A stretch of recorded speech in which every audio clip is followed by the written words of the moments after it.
by Betsy Beals.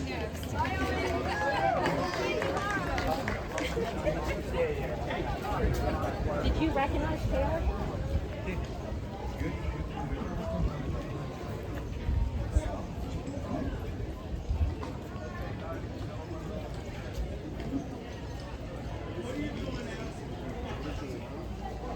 Oh, say, can you see by the dawn's early light what so proudly we hailed at the twilight's last gleaming, whose broad stripes and bright stars through the perilous fight o'er the ramparts we watched were so gallantly streaming, and the rocket's red glare, the bombs bursting in air, gave proof through the night that our flag was still there.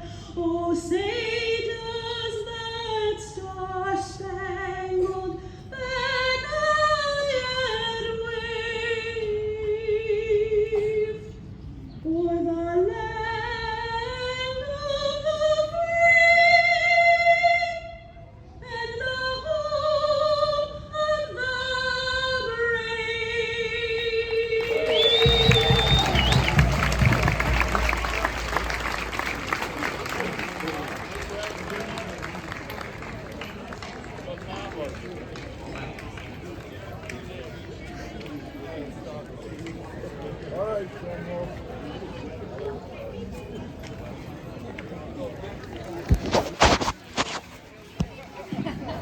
That was beautiful, Betsy. Thank you. Betsy is a Kent County native, originally from Galena, Little podium. and still lives in the area. Thanks, Betsy.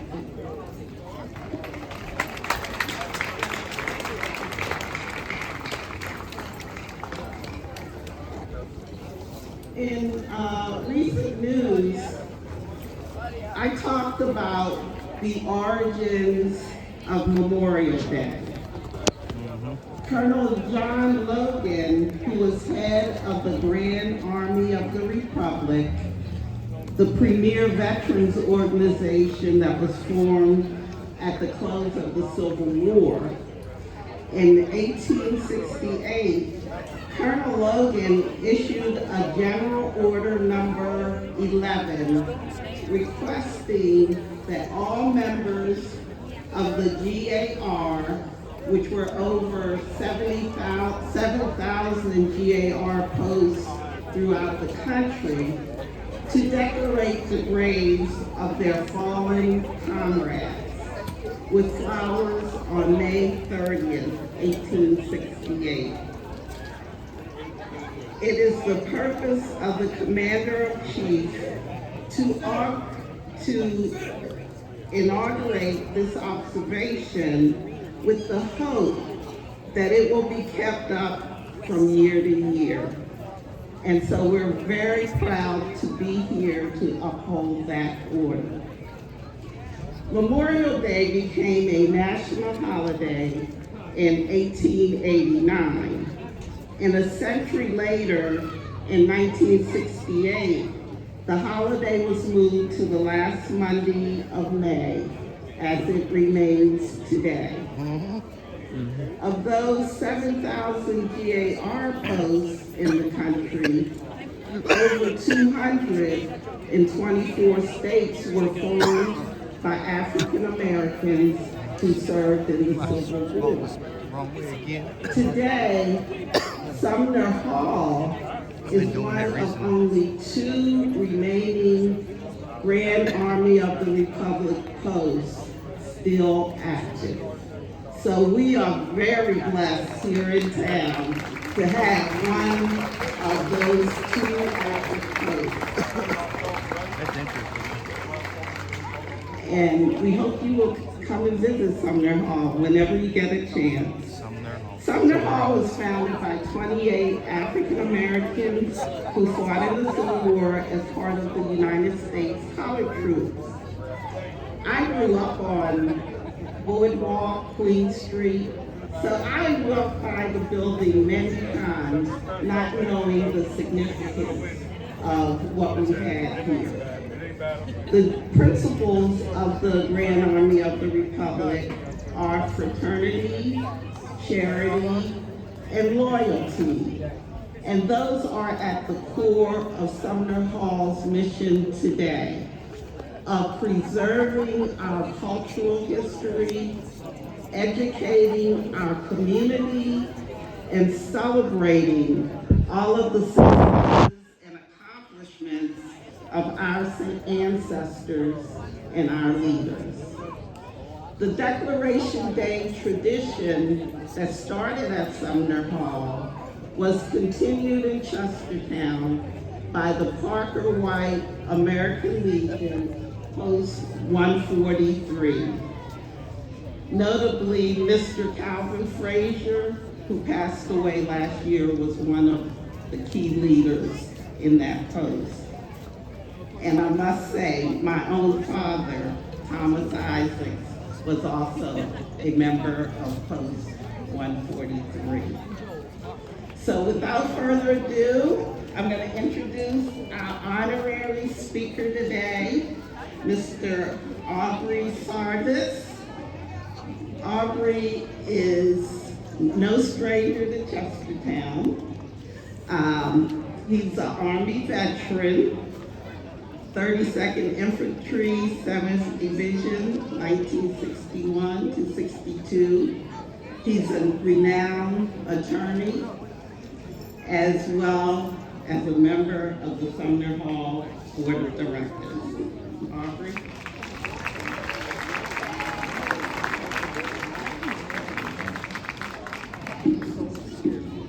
Good morning, everyone. When I was 17, I joined the Army. A few months later, I was on the 38th parallel in career, pulling guard duty.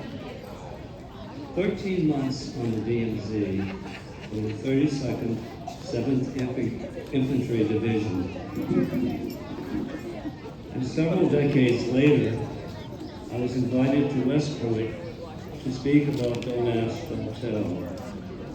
I shared with the cadets that all qualified should be considered for the Corps of Cadets. Nearly all the future Army officers said that was a no-brainer. I was proud to be with the Long Gray Line and proud of their cadet honor code. A cadet will not lie, cheat, or steal, but tolerate those who do. During the long Vietnam War, 33 West Point graduates were killed in action. We remember those 33 today. We remember and honor all our Military Service Academy graduates, state and federal, all who gave their lives, so all that live free.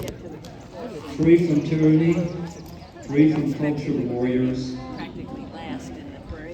free to read books and think, and be at a military academy where academic integrity must be respected and maintained. For me, the obligation to remember today is the essence of the poem in Flanders Field. And put them in our store. In Flanders Field, the poppies grow. Between the crosses, row on row, that mark our place, and in the sky, the larks, still bravely singing, fly, scarce heard amid the ones below. We are the dead. Short days ago, we lived. felt dawn, saw sunsets glow, loved and were loved, and now we lie in Flanders field. Take up our quarrel with the foe. To you, from failing hands we throw the torch. Be yours to hold it high.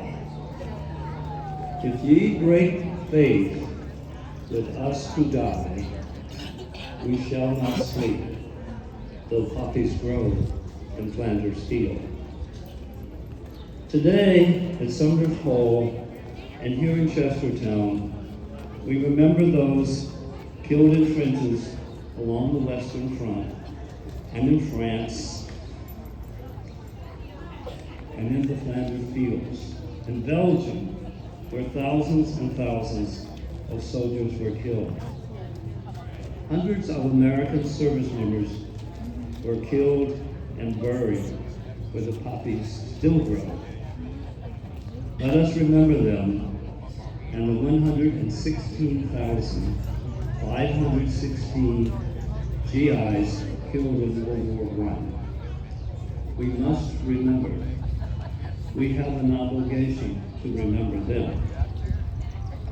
At Pearl Harbor, 2,403 U.S. sailors, soldiers, and Marines were surprised and killed. Another 1,177 went down with U.S. Arizona. Remember. GIs were put on the Bataan March. 650 died from malaria, wanton killings. Remember them. GIs died in North Africa, Sicily, Anuncio, Normandy, Poland, Germany, and Great Britain. Remember, we have an obligation to remember. More than 33,000 young service members died in rice paddies and on long, narrow, frozen hilltops along the 38th parallel in Korea, our forgotten war. 3 of my uncles served in the Korean War. Nash, Medical Army Surgical Unit Hospital, 825, the 47th Surgical Field Hospital, saved my uncle, Jim Gamey Clark, when he was wounded. My favorite uncle, A.L. Clark, fought in North Korea in late 1950 and 1951. A farm boy, an unassuming marksman, he carried the horrific 7-day battle of the Chosin Reservoir and his killed buddies there with him until the week he died in South Carolina. My uncle arrived at Chosin with 3 scattered companies. He was one of 181 soldiers in those scattered companies who came out alive. In all, 1,029 were killed there. 4,894 missing. 4,582 wounded. We have an obligation to remember them. Otherwise, they died in vain. A decade later, another generation of GIs fought and died in rice paddies near Benang, Haiku, Way, and along the Ho Chi Minh Trail. Attention must be paid to the 58,220 who came home in caskets draped with brand new American flags.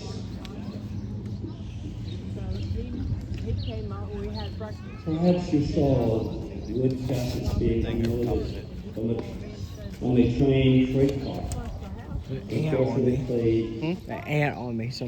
placed Get off. on baggage carts. And then slowly respectfully rolled along the train platform Okay, got them all. to where the sun family was waiting. We have an obligation to remember. And in no time, or so it seemed, our country turned the page. And suddenly, 250,000 U.S. wartime troops were in Iraq and Afghanistan. Improvised explosive devices, roadside bombings, deadly hundreds, the maimed and disfigured and missing parts, and 6,522 killed in action. Most of the GIs killed in action we remember today were young, 18, 19, 20. A few were 17. Notwithstanding their courage and medals, I'm pretty sure of two things I can tell you about them. They were afraid, and they did not want to die.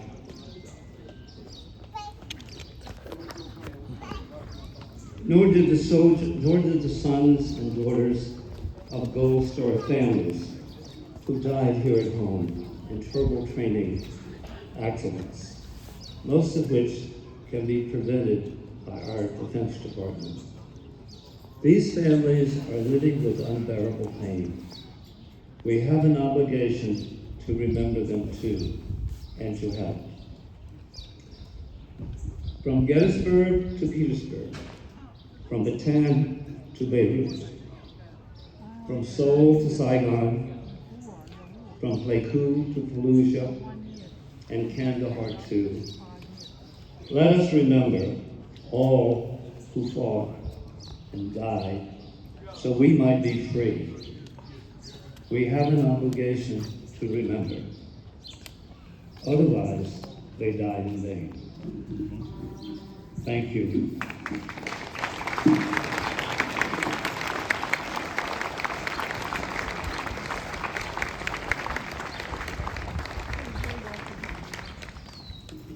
Thank you, Arthur. We appreciate that.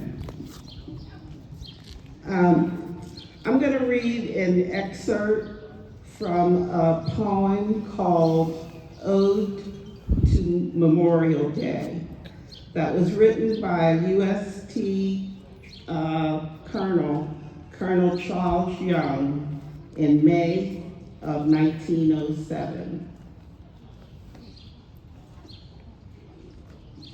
Shall Africa's sons be the least in this proud land, to land the virtues of the veteran army grand, to teach their children fondly to extol the names upon the nation's honor roll?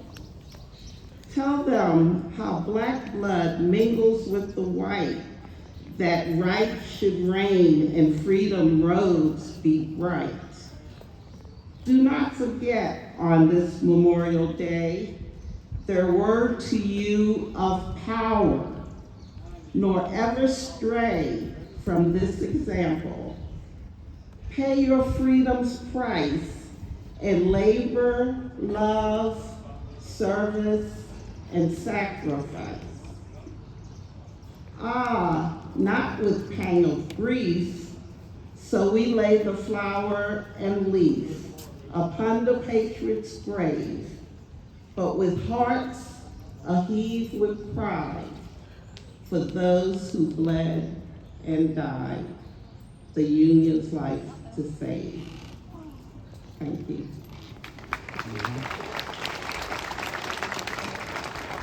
I would now like to invite any veterans who are present with us today to come forward if you're able to join us up on the platform. All veterans who are here today.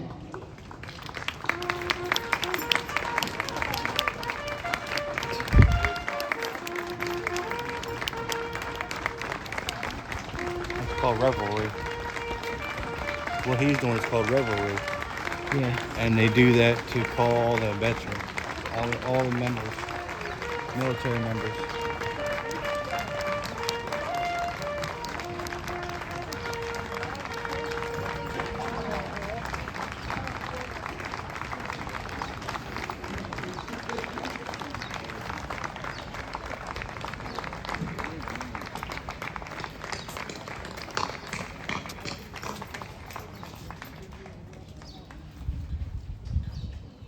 We're going to have 3 veterans read the names of Kent County soldiers who were killed in action, starting with the Korean War. In the future, we hope to recognize all veterans who were killed in action, starting from the Civil War. Today, we'll start by reading the names from the Korean War that were provided to us by the Maryland Department of Veteran Affairs and Military Families.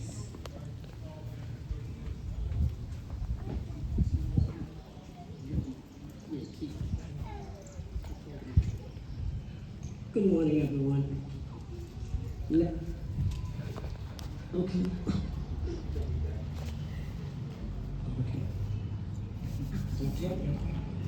Leonard D. Hamilton, Army. William R. Perry, Army. William A. Tillman, Army. Leonard P. Slater, Army. Please remember that women are veterans too.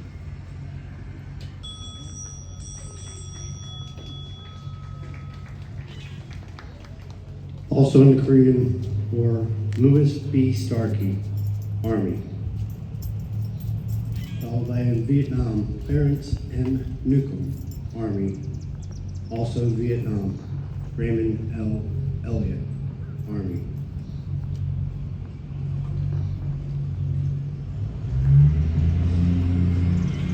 Good morning, everyone.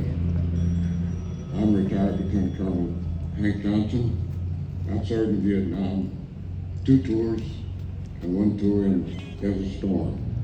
I'm reading names from the war that I regret. Vietnam, Robert J. Davis Jr., Virgil H. Wilson Jr., Carl J. Crew Jr., and from Iraq, Brian M. Spry.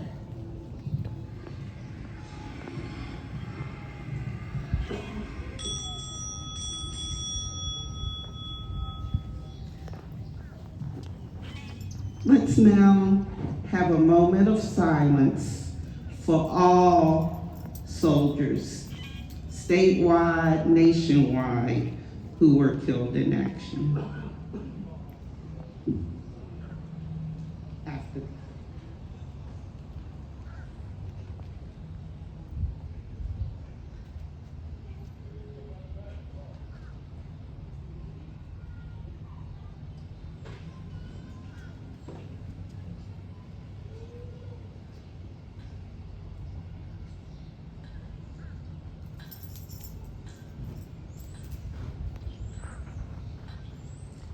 Thank you. We're going to close today's program with the playing of taps by Mr. Brad Holloman.